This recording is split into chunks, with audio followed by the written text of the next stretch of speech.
Assalamualaikum warahmatullahi wabarakatuh. Ini sesi STJ, sesi tanya jawab. Dotako tak jawab seputar tentang gue. Tapi sebelumnya aku ada di ini nih. Aku di Waduk Cengklek, lagi pulang kampung. Tuh belakang sana tuh. Lagi pulang kampung, gue sebentar, pakai sepedane almarhum Pak kemudian menikmati pecel lele. Kok pecel lele? Pecel dong. Oke ya, mulai kita sesi tanya jawabnya. Kenapa road bike lebih mahal daripada MTB? Ya kalau kita telusuri lebih, ini MTB juga banyak yang mahal, road bike juga ada yang mahal. Tinggal bagaimana sesi, merek dan kualitasnya. Lebih enak pakai wheelset karbon atau alloy? Ada positif negatifnya. Kalau lebih enak yang mana? Ya pasti lebih enak karbon karena dia lebih ringan. Tapi positif apa negatifnya, kalau tiba-tiba jeglek atau jalanan patah dan sebagainya, dia bisa retak karbon. Kalau alloy enggak, dia bisa menahan lebih kuat. Kalau disuruh memilih, saya pilih karbon. Tapi saat ini saya masih pakai yang alloy. Ukuran ban recommended yang 23, 25, 28 atau 30. Saya milih yang 25. Alasannya dia bisa dipakai di medan agak jelek, kemudian bisa dipakai nikung yang tidak membahayakan. Kalau 23 itu ngebut, enak buat ngebut. Tapi kalau untuk dipakai miring gitu, apalagi ada yang pasirnya dikit, bahaya. Pas kita turunan jalan miring ada pasir, glosor kebanyakan, karena kan kecil, daya cengkramnya ke aspal dia kecil. Tapi kalau untuk ngebut elok. Disuruh milih, saya milih 25. Lebih suka rute tanjakan atau rute datar? Rute turunan. Kalau yang sudah mencintai gue itu pasti akan mempunyai adrenalin untuk tantangan menanjak. Saya suka tanjakan. Kenapa? Karena habis nanjak kita akan bisa turun. Kalau datar tidak ada turunan. Usahanya itu lebih keren. Kata teman saya itu kalau tanjakan ngap-ngapnya lebih paten. Jadi kalau ditanya suka tanjakan atau turunan, saya suka tanjakan. Teknik supaya pada saat nanjak bisa kuat. Jawabannya, kaki kanan ngayuh, kaki kiri ngayuh. Ngayuh bergantian, ojo mandek-mandek. Itu yang membuat kita kuat. Ngayuh orang mandek-mandek. Kalau pengen yang tanjakan kuat, ya kita sering latihan tanjakan. Jangan kita seringnya di datar, kemudian kita pengen tiba-tiba pengen kuat nanjak. Yuraiso. Pengen kuat nanjak, setiap hari cari rute tanjakan. Maka kakimu akan kuat untuk menanjak. Walaupun awal-awal rasanya pedih dan perih paha itu. Kalau bersepeda bagus pagi hari atau malam hari? Yo, menurut teori bagusnya pagi. Pagi itu kan oksigen masih banyak, udara masih segar. Kalau kita olahraga atau goes di malam hari itu kan karbon dioksidanya lebih banyak daripada oksigen sebenarnya loh ya, dari segi olahraga. Jadi nafas yang kita ambil itu kalau pagi hari itu lebih sehat, lebih bersih dibanding dengan udara di malam hari. Jadi kalau saya lebih memilih goesnya itu di pagi hari.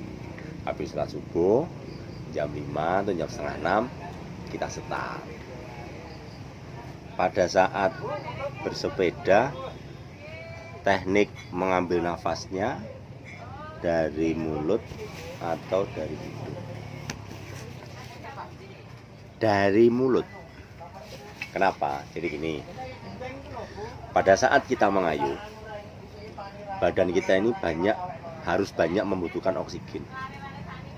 Jadi udara yang kita ambil itu sebanyak mungkin itu masuk ke dalam tubuh kita supaya dia bisa mengalir ke seluruh tubuh oksigennya itu.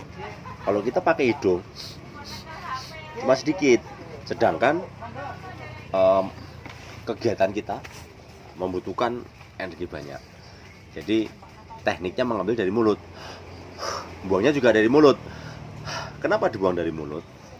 Pada saat kita melaksanakan goes, itu terjadi pembakaran dalam tubuh kita.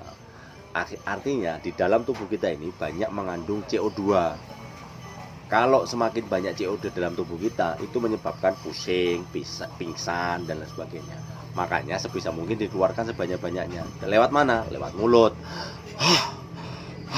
Nah, itu diharapkan dengan kita keluarkan mulut itu, CO2 yang ada dalam tubuh kita keluar. Kemudian kita ambil lagi. Itu berarti O2, oksigen, kita masukkan ke dalam tubuh kita. Jadi recovery itu lebih cepat. Jadi kesimpulannya adalah pada saat kita goes, lebih baik mengambil bernafas lewat mulut. Apakah pakaian bersepeda berpengaruh pada saat kita berpengaruh pada saat bersepeda? Sangat berpengaruh. Misal kayak gini, berenang menggunakan sarung boleh? Boleh. Berenang menggunakan celana panjang jin boleh. Dengan berenang menggunakan baju renang ya bisa. Tapi kalau pada saat dilakukan, yaitu nanti pasti akan lebih bagus yang pakai baju renang. Bersepeda menggunakan sarung boleh? Boleh. Sopo sing larang? Bersepeda menggunakan baju kantor, jas boleh? Boleh. Bersepeda menggunakan baju road bike atau baju bersepeda ya boleh, tapi hasil maksimalnya adalah ya pakai itu tadi. Jadi penampilannya boleh dapat, hasilnya boleh dapat. Intinya adalah kalau mau bersepeda ya pakai baju bersepeda. Kalau mau berenang ya pakai baju renang. Jangan mau bersepeda pakai bajunya mau sholat pakai baju bersepeda, kan ra bener. Aneh-aneh sing takoki ya.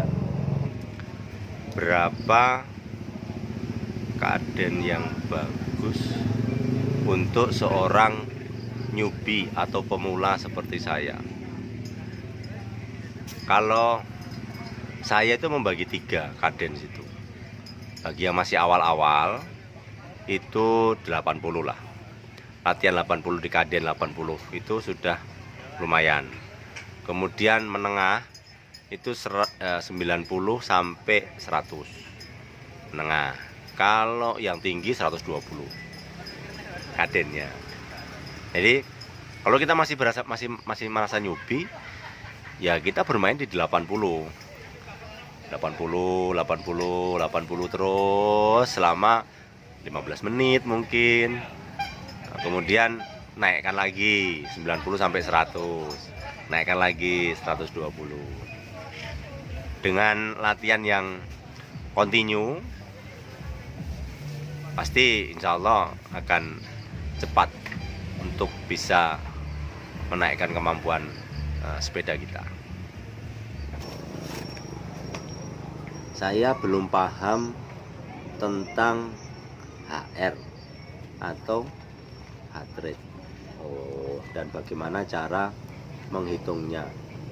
Nih, HR itu batas maksimal detak jantung kita.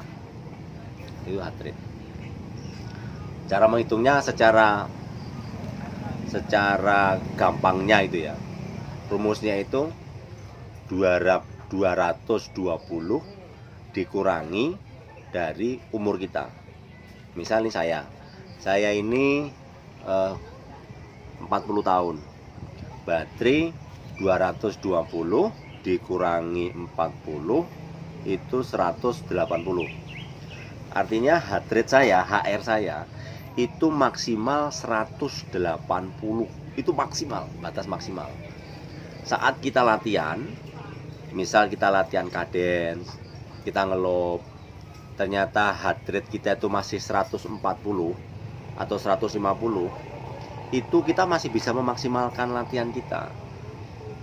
Kita bisa tingkatkan lagi. Jadi masih ada space sekitar 10 sampai 20 kalau mau latihan yang maksimal. Walaupun badan kita sebenarnya sudah capek. Misalnya kita latihan ngelob atau kaden, ternyata kita udah merasakan capek, tapi heart rate kita masih 140. Itu sebenarnya masih bisa ditingkatkan lagi. Sampai di mana? Batas maksimalnya 180.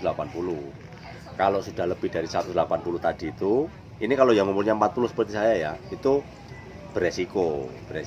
Jadi heart rate itu berfungsi sebagai alat kontrol kita. Alat kontrol. Kadang orang yang tidak tahu itu kan yang menyebabkan terjadi sesuatu hal yang sampai pingsan dan efeknya ada yang sampai meninggal dunia. Karena itu tadi tidak tahu heart rate-nya itu bagaimana, cara menghitungnya.